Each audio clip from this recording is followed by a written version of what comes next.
Hello, good morning. What's up mga guys? Luluto tayo ng sinigang sa miso. For today's menu is our here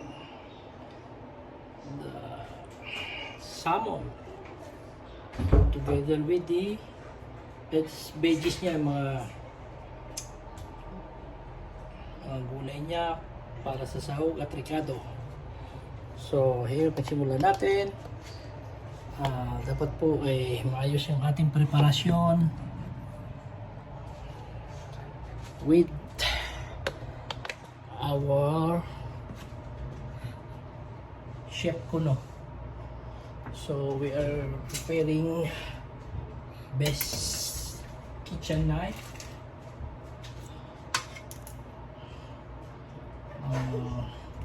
We need to cut this one into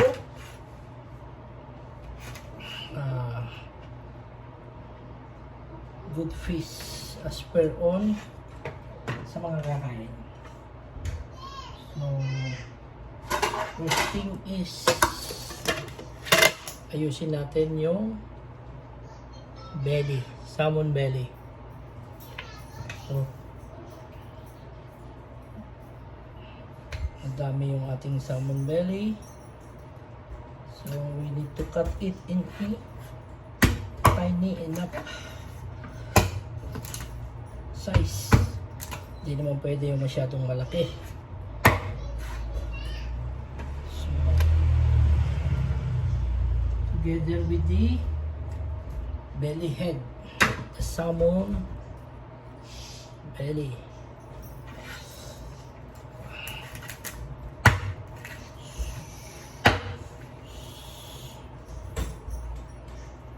The sinigang sa miso.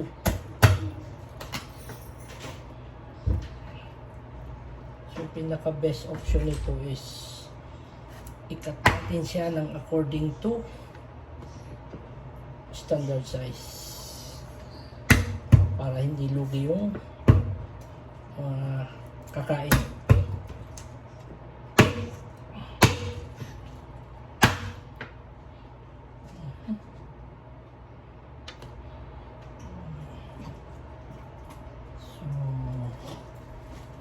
Most of these are from the part of the head and the belly.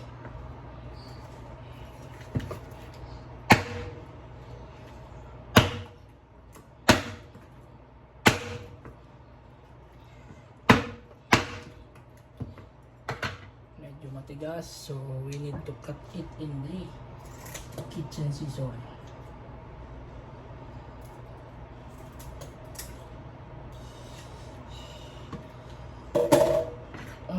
Pinakasikreto ng pagluluto is, ang sabi nila, nasa puso.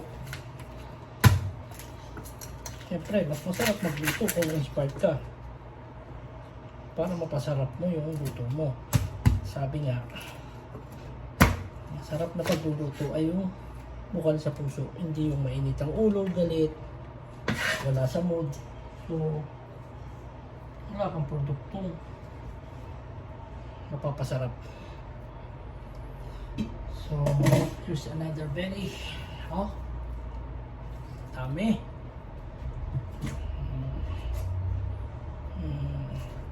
Sabi ng iba, mahal daw. Sa walang pambili, talagang mahal. Pero kung sa may kakayanan bumili, gusto mong kumain ng masarap,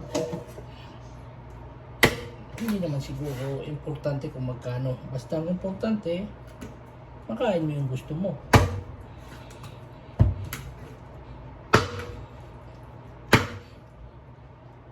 Sige. My video is continue ha. Ayusin ko lang yung preparation ng mga veggies. Yes, of course. Lalagyan natin ng slight salt para may lasa siya.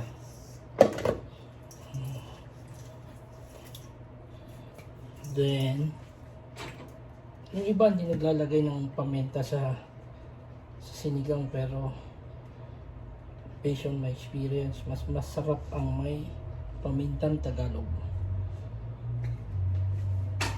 iba yung aroma ng may paminta.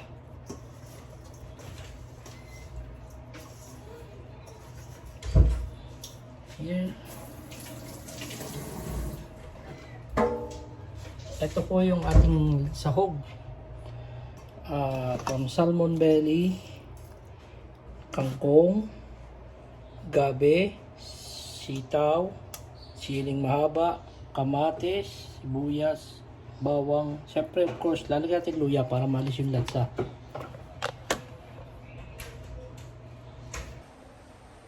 Siyempre, mag-i-start na tayo mag-gisa. The best is luya. Yung luya, nilakihan ko lang. Pinipit ko siya para maging juicy. Then after na maging juicy, pwede ko na siyang alitin. Pwede rin namang hindi. Ang tanda lang siya ng lansa. So,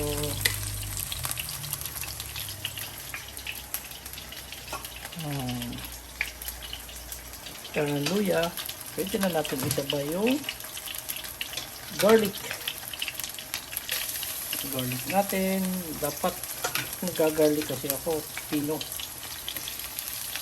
Pinipit-pit ko na, pinipino ko pa. Yung aroma ng garlic is tamandama mo. Take note ha, the more the garlic, the more na masarap yung luto. Saka yung garlic is anti-cancer yan.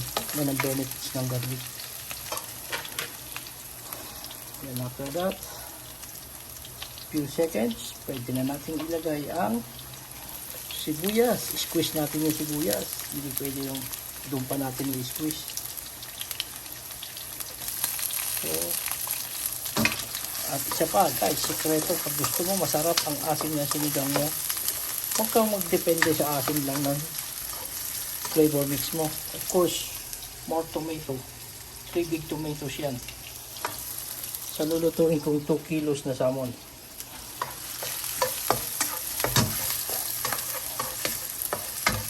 And after na mag-isa natin yung presto, pwede na natin isa lang as sinigang. Balikan natin yung mga ingredients niya. Starting from salmon, kangkong, gabi, sitaw, sile, siling mahaba, and of course ang ating veggies special, okra, then tomato. So here, continuous na tayo, then balikan natin ulit pagluto na.